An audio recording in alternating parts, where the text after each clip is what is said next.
Good morning student. Gayatri school के YouTube channel पर सभी विद्यार्थियों का स्वागत है। आज के लेक्चर में अपन 12th क्लास मैथमेटिक्स के एक न्यू चैप्टर जो कि 4th नंबर चैप्टर है, डिटरमिनेंट या फिर जिसको हिंदी में बोलते हैं सारणी, उसको स्टार्ट करने जा रहे हैं। प्रीवियस के लेक्चर में अपन ने मैट्रिक्स चैप्टर जो कि चैप्टर नंबर 3 था उसको with theory and numerical problems अपन ने कंप्लीट किया था। आज अपन डिस्कस करेंगे डिटरमिनेंट के बारे में कि डिटरमिनेंट क्या चीज होती है। उससे पहले देखिए, अपन ने कोई भी जब सिस्टम ऑफ लीनियर इक्वेशन अपने पास में होता है, अर्थात कुछ इस प्रकार अपन कह सकते हैं a1x plus b1y equal to c1 and a2x plus b2y equal to c2। ये आपके पास में देखिए कंबाइंड रूप में सिस्टम ऑफ लीनियर इक्वेशन कहलाता है, एक घातीय समीकरण निकाय। इसको अपन कह सकते हैं सिस्टम ऑफ लीनियर इक्वेशन।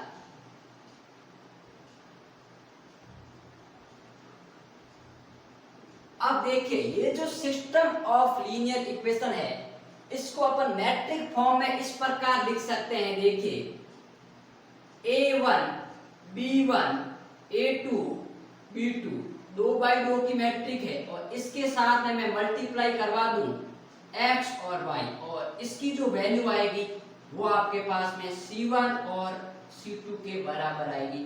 अब आप कहोगे कि इधर की जो मैट्रिक्स और इसका ऑर्डर इक्वल नहीं है, लेकिन जब मैं इसका इसके साथ मल्टीप्लाई करूंगा तो अपन को एक कॉलम मैट्रिक्स प्राप्त होगी और बीच में इक्वलिटी का साइन है। तो फिर अपन जब समानता का गुणधर्म लागू करेंगे तो देखिए इसका मल्टीप्लाई किस प्रकार होगा, a1 का x के साथ में प्लस b1y।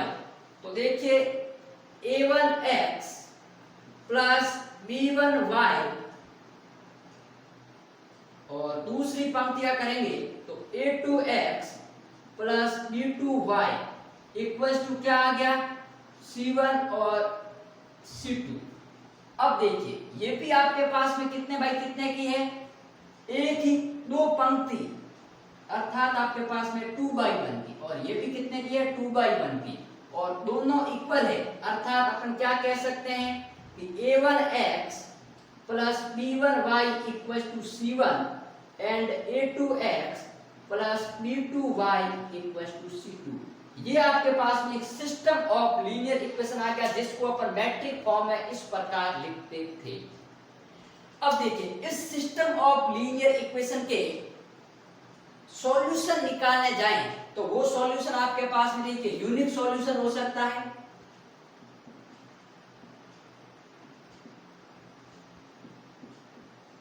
नो सॉल्यूशन होता है, और एक होता है आपके पास में इनफाइनाइट सॉल्यूशन, अद्वितीय हल, कोई हल नहीं, और अनंत हल। अब देखिए यहां पर अपन जो डिटरमिनेंट है उसको किस प्रकार इससे रिलेटेड करते हैं उसको मैं बता रहा हूं। अब इस सिस्टम ऑफ लीनियर इक्वेशन का यूनिक सॉल्यूशन होने के लिए अपने पास में कंडीशन क्या थी, ये जो सिस्टम ऑफ लीनियर इक्वेशन है ये यूनिक सॉल्यूशन अर्थात अद्वितीय हल कब देगा, अद्वितीय हल के लिए आपके पास में कंडीशन होती है कि इन इक्वेशन के लिए a1 अपॉन जो a2 है उसका मान not equal to b1 upon b2 आना चाहिए, या फिर अपन ये कह सकते हैं कि a1 b2 minus a2 b1 ये आपके पास में नॉट इक्वल टू 0 हो।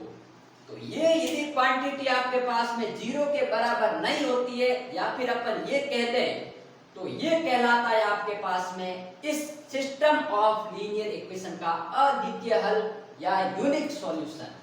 अब देखिए ये तो यूनिक सॉल्यूशन आ गया, लेकिन यूनिक सॉल्यूशन ऑब्टेन करने के लिए इस इक्वेशन में जितने वेरिएबल होंगे, जितने स्वतंत्र चर होंगे, उतने ही इक्वेशन होनी जरूरी है, उतने ही समीकरण होने जरूरी है, तभी अपन इसका यूनिक सॉल्यूशन प्राप्त कर सकते हैं। एक बार वापस रिपीट कर रहा हूं कि सिस्टम ऑफ लीनियर इक्वेशन का अद्वितीय हल प्राप्त करने के लिए सिस्टम ऑफ लीनियर इक्वेशन में जितने वेरिएबल होते हैं उतने ही समीकरण होने जरूरी है, अन्यथा अपन यूनिक सॉल्यूशन ऑब्टेन नहीं कर सकते।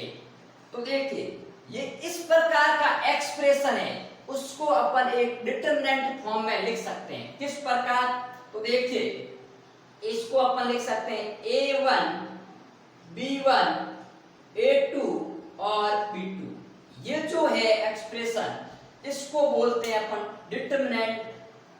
यहाँ पर एलिमेंट है a1 b1 a2 b2, ये इसके एलिमेंट कहलाते हैं और इसको अपन बोलते हैं determinant of a, where a क्या है आपके पास में? देखिए a एक मैट्रिक्स है a1 b1 a2 b2, जो कि अपन ने ये कंसीडर की थी, ये मैट्रिक्स थी, मैं इसका नाम a दे देता हूं।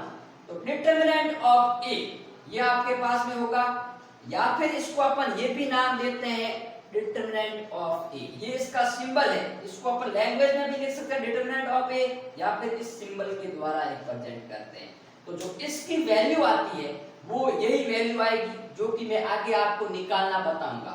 अब देखिए दूसरी तौर पर जो ये डिटरमिनेंट है इसकी अपन को सबसे पहले प्रयोग कहाँ किया गया? तो उसमें आपके पास में ये जो सिस्टम ऑफ लीनियर इक्वेशन है, इस सिस्टम ऑफ लीनियर इक्वेशन में से अज्ञात जो आपके पास में चर है, या आपके पास में कह सकते हैं अज्ञात राशि है x और y, उसका विलोपन करने के लिए डिटरमिनेंट का प्रयोग सबसे पहले किया गया।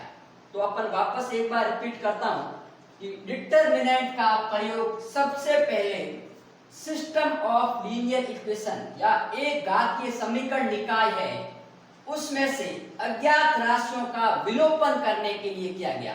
अब ये दो अज्ञात राशि है, इन राशि में से मैं x और y का विलोपन करूंगा, वो किसकी सहायता से करूंगा? डिटरमिनेंट की सहायता से, और वो ये वैल्यू आएगी। ठीक है, अब देखिए इसको मैं सीधा भी लिख सकता हूं a1 b1 a2 b2, मैंने डिटरमिनेंट में सीधा लिख लिया। और डिटरमिनेंट सॉल्व करने का नियम होता है कि इसको इससे मल्टीप्लाई करवाओ, फिर इसको इससे, फिर माइनस। तो इसका क्या होगा? a1 का b2 के साथ में, तो a1 b2 माइनस इसका, तो ये हो गया a2 b1। तो ये सीधा आ गया। लेकिन यदि अपन डिटरमिनेंट का प्रयोग नहीं करें तो इसमें से x और y को कैसे विलोप कर सकते हैं? तो देखिए मैं क्या करता हूं, अपने 10th क्लास में पढ़ा था कि इसको मैं यदि समीकरण 1 देता हूं और इसको मैं समीकरण 2 देता हूं, तो समीकरण 1 को, समीकरण जो 1 है उसको मैं a2 से मल्टीप्लाई करवाऊंगा माइनस समीकरण 2 इंटू a1। ठीक है, इस समीकरण को मैं a2 से मल्टीप्लाई करवा रहा हूं, इसको a1 से करवा रहा हूं, तो क्या वैल्यू आएगी? देखिए b1 a2 माइनस यहां पर आपके पास में b2 a1। ठीक है, और ये y equals to c1 a2 minus c2 a1, ये वैल्यू आपके पास में आई है। ठीक है, और ये यदि ध्यान देके अपन, तो आपके पास में a1 के साथ में a2 का करवाया और इसके साथ में a1 का करवाया, तो ये दोनों टर्म कैंसिल आउट और यहाँ रहेगा b1 a2 minus a2 b1 equals to ये। ठीक है, ये आपके पास में एक y की वैल्यू आएगी। लेकिन अपन जब इसका विलोपन करते थे तो कुछ इस प्रकार करते थे, x अपॉन लिखकर ये minus y upon and something 1 upon constant रख के करते थे। या फिर इसमें से अपन एक को आपके पास b2 से मल्टीप्लाई कराओ, एक को आपके पास में b1 से। तो ये अपन 10th क्लास में विलोपन विधि और पक्षांतर विधि उसकी सहायता से अपन करते थे, x और y का मान निकालते थे। लेकिन मेरा मकसद यहाँ पर इतना है, डिटरमिनेंट का सबसे पहले प्रयोग एक घातीय समीकरण निकाय को उसमें से अज्ञात जो आपके पास राशि है उसका विलोपन करने के लिए किया गया, और उसको अपन इन समीकरणों से डिटरमिनेंट की सहायता से इसको सीधा इसमें लिखे और इसकी सहायता से अपन ये वैल्यू निकाल सकते हैं। वरना अपन इसमें से इस अज्ञात राशियों का विलोपन है वो आपके पास में 10th में पढ़ाई गई मेथड की सहायता से अपन कर सकते हैं, जिसमें अपन ने पढ़ा था क्रॉस मल्टीप्लाई मेथड, वजर गुणन विधि। ठीक है, तो अब यहाँ पर देखिए ये था डिटरमिनेंट। अब अपन बात करते हैं कि डिटरमिनेंट की परिभाषा क्या होती है। तो देखिए, डिटरमिनेंट की अपन डेफिनेशन देखने के लिए अपन यहाँ बात करते हैं। सबसे पहले अपन मैट्रिक्स अपन ने कंसीडर की थी कि एक मैट्रिक्स होती है, वो एक स्क्वायर मैट्रिक्स भी हो सकती है और अलग अलग ऑर्डर की भी हो सकती है। ठीक है, तो अपन यहाँ कंसीडर करते हैं इसकी डेफिनेशन को लेकर के इसकी परिभाषा क्या होगी। ठीक है, मैं मान लेता हूं, माना A बराबर एलिमेंट है आपके पास में Aij, जो कि एक मैट्रिक्स का एलिमेंट है, एक n क्रम का वर्ग आव्यूह है।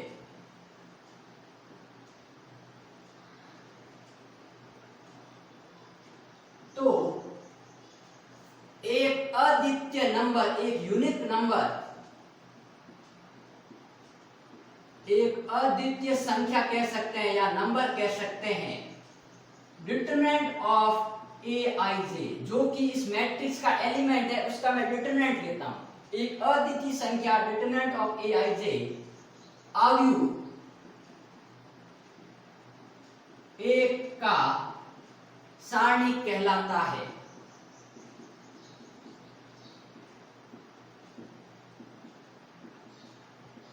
ठीक है, यदि कोई भी आपके पास में मैट्रिक्स गिवन है, लेकिन जरूरी है कि वो वर्ग आव्यूह होनी जरूरी। अब मैंने वर्ग आव्यूह क्यों लिखा है, क्योंकि अभी कहा था कि अपने डिटरमिनेंट का सबसे पहले प्रयोग एक घातीय समीकरण निकाय को सॉल्व करने में किया गया। और एक घातीय समीकरण निकाय यदि आपके पास में कुछ इस प्रकार दे रखा है, तो मैंने अभी कहा था कि इसमें जितने वेरिएबल होंगे उतने ही समीकरण होने जरूरी है। तो यदि वेरिएबल दो है, समीकरण दो है, अर्थात दो ही पंक्ति होगी और दो ही स्तंभ होंगे, इसलिए ये कहा है कि वो वर्ग आव्यूह होना जरूरी है, क्योंकि उसमें जितने वेरिएबल होंगे उतने ही समीकरण होंगे, अर्थात number of row and number of column equal होंगे। तो अब देखिए, यदि आपके पास में कोई ए है जो कि आपके पास में 2 1 3 और ये आपके पास है, मान लीजिए -1 कर सकते हैं, कुछ भी कर सकते हैं, एक 2x2 ऑर्डर की मैट्रिक्स है, तो डिटरमिनेंट ऑफ ए, या फिर इसको अपन हिंदी में शायद ऐसे लिख सकते हैं सारणी ऑफ ए, या फिर अपने मैंने अभी कहा था इसको इस सिंबल से डिनोट करते हैं डिटरमिनेंट। यहाँ पर ध्यान देना, इसका मतलब मॉडुलस नहीं है, इसको अपन बोलेंगे डिटरमिनेंट ऑफ ए, और इसको अपन लिख सकते हैं 2 1 3 और -1, अर्थात जहां मैट्रिक्स का साइन था वहां अपन डिटरमिनेंट का साइन लगाएंगे। तो यह है एक वर्ग आव्यूह का डिटरमिनेंट, जो कि एक यूनिक नंबर है। अब मैंने यूनिक नंबर क्यों कहा है, क्योंकि जब मैं आपको मैट्रिक्स और डिटरमिनेंट में डिफरेंस बताऊंगा तब आपको और क्लियर कर दूंगा, लेकिन अभी ये बता देता हूं कि इसको अद्वितीय संख्या इसलिए बोलते हैं क्योंकि डिटरमिनेंट की एक अपन न्यूमेरिकल वैल्यू निकाल सकते हैं, इसका अपन सॉल्यूशन प्राप्त कर सकते हैं। क्योंकि अपन ने मैट्रिक्स में देखा था कि मैट्रिक्स का कोई भी संख्यात्मक मान नहीं होता है, लेकिन डिटरमिनेंट का संख्यात्मक मान अपन निकाल सकते हैं। तो इसके लिए इसकी एक अद्वितीय संख्या या एक यूनिक नंबर होगा जिसको अपन डिटरमिनेंट कहेंगे। अब देखिए, इस डिटरमिनेंट का ऑर्डर क्या क्या हो सकता है, या तो वो 1/1 ऑर्डर की होगी, या 2/2 ऑर्डर की होगी, या 3/3, क्योंकि वर्ग आव्यूह है तो पंक्ति और स्तंभों की संख्या सदैव समान होती है। तो अब यहां पर अपन बात करते हैं सबसे पहले एक क्रम की सारणी का मान।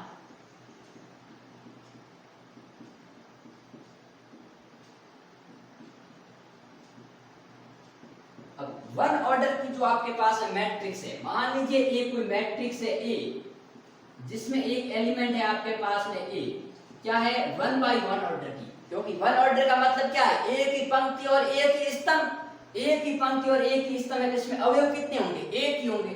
तो अब इसका जो डिटरमिनेंट होगा वो आपके पास में डिटरमिनेंट ऑफ ए बराबर डिटरमिनेंट ऑफ ए, जो कि होगा ए का डिटरमिनेंट, और उसकी वैल्यू हमेशा वो संख्या स्वयं ही आती है।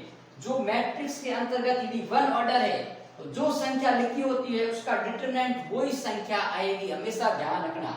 तो जब भी वन ऑर्डर की अपन डिटरमिनेंट का मान निकालेंगे तो मैट्रिक्स के अंतर्गत जो संख्या आएगी वही उसका मान होता है। अब एक बात और बता देता हूं कि यदि आपके पास में मैट्रिक्स के अंतर्गत -3 लिखा हुआ है, देन डिटरमिनेंट ऑफ ए बराबर होगा डिटरमिनेंट ऑफ -3।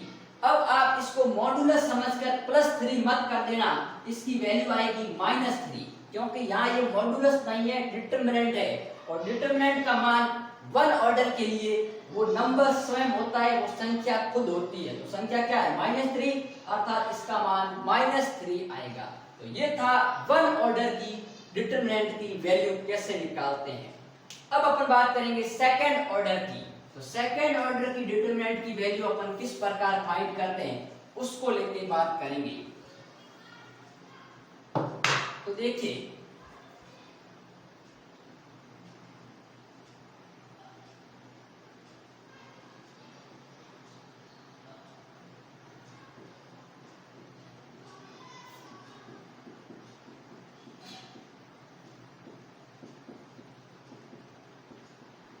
अब मान लीजिए आपके पास में ए कोई मैट्रिक्स है, A1 B1 A2 B2, ठीक है। ये कोई 2x2 ऑर्डर की मैट्रिक्स है। यदि मैं मैट्रिक्स कुछ इस प्रकार ले लेता हूं तो देखिए इसका डिटरमिनेंट पॉसिबल नहीं है, क्योंकि मैंने कहा था कि पंक्तियों की संख्या और स्तंभ की संख्या बराबर होनी जरूरी है, लेकिन इसमें बराबर नहीं है। तो ध्यान रखना हमेशा कि जब भी अपन डिटरमिनेंट की बात करते हैं तो वो हमेशा एक वर्ग सारणी या उसमें पंक्ति और स्तंभों की संख्या सदैव समान होगी। अब देखिए ये मैट्रिक्स है, इस मैट्रिक्स का मुझे डिटरमिनेंट निकालना है। तो डिटरमिनेंट ऑफ ए बराबर, या फिर इसको अपन ये भी लिख सकते हैं, मैं आगे जब क्वेश्चन कराऊंगा सीधे इसका है लिखूंगा, ये लैंग्वेज में आपके पास में नहीं लिखूंगा, ये अभी मैं स्टार्ट में इसलिए लिख रहा हूं ताकि आपको इनकी हैबिट हो जाए। अब देखिए ये क्या वैल्यू होगी, A1 B1 A2 और B2, ठीक है। अब देखिए इसकी क्या वैल्यू होती है। इसको सॉल्व करने का तरीका यह है कि पहले इसको इसके साथ मल्टीप्लाई करवाए, फिर इसको इसके साथ मल्टीप्लाई करवाए और बीच में माइनस का चिन्ह आएगा। तो देखिए क्या वैल्यू आएगी इसकी। First element as it is, determinant of this minus b1 into determinant of this, या फिर आप इसको ऐसे भी लिख सकते हो, क्योंकि b2 एक ही एलिमेंट है, इसके डिटरमिनेंट का मान b2 ही आएगा, और b1 और ये a2, और यही राशि थी अभी जो अपन ने एक सिस्टम ऑफ लीनियर इक्वेशन में जब अज्ञात राशि का विलोपन किया था, जो कि नॉट इक्वल टू 0 कहा था मैंने कि यूनिक सॉल्यूशन के लिए, तो यही क्वांटिटी थी वो। तो देखिए दो ऑर्डर की जो डिटरमिनेंट है उसकी वैल्यू अपन कैसे निकालेंगे। पहले इसको क्रॉस मल्टीप्लाई A1 का B2 के साथ में, फिर माइनस, फिर A2 का B1 के साथ में। अब देखिए ये जो वैल्यू होगी वो सेकेंड ऑर्डर के डिटरमिनेंट का मान कहलाएगी। अब मैं इसके आगे थर्ड ऑर्डर के डिटरमिनेंट को बताऊंगा और उसके लिए एक जनरल रूल बताऊंगा। उस रूल के अनुसार अपन कितने भी ऑर्डर की डिटरमिनेंट का मान निकाल सकते हैं। तो एक पहले अपन न्यूमेरिकल क्वेश्चन लेते हैं। क्वेश्चन ये है कि यदि आपके पास में एक मैट्रिक्स है A जिसका मान दिया हुआ है -1 2 3 और -5, तो फाइंड डिटरमिनेंट A ज्ञात कीजिए। तो देखिए डिटरमिनेंट ऑफ A क्या आएगा, -1 2 3 और -5। अब ये फॉर्मूला आपको याद नहीं रखना है, आपको क्या करना है, इसको इसके साथ मल्टीप्लाई करवाना है, माइनस इसको इसके साथ मल्टीप्लाई करवाना है। तो क्या वैल्यू आएगी, -1 इंटू -5, बीच में माइनस आएगा, फिर 3 का 2 के साथ में, तो 3 इंटू 2, तो क्या वैल्यू आएगी देखिए 5 - 6 बराबर -1। तो डिटरमिनेंट की वैल्यू 0 भी आ सकती है, पॉजिटिव भी आ सकती है, नेगेटिव भी आ सकती है। अब यदि मैं इसको A1 B1 A2 B2 मानूंगा तो भी यही रिजल्ट आएगा आपके पास में। एक और एग्जांपल लेके बात करें कि A का मान आपके पास में 0 5 7 और ये आपके पास में 9, तो इसका जो डिटरमिनेंट होगा वो आपके पास में डिटरमिनेंट ऑफ 0, 9, 7 और 5। तो सबसे पहले मैं इसका इसके साथ में मल्टीप्लाई करवाऊंगा, फिर माइनस इसका इसके साथ में। तो 5 इंटू 0 माइनस 7 इंटू 9, तो ये हो गया माइनस का 63। तो ये थी आपके पास में द्वितीय क्रम और प्रथम क्रम की सारणी का मान। अब अपन नेक्स्ट क्लास में तृतीय क्रम की सारणी का मान निकालना सीखेंगे और उसके आगे सारणी के क्या क्या गुणधर्म होते हैं, वो कौन कौन सी प्रॉपर्टी को फॉलो करता है, उसको लेके अपन बात करेंगे।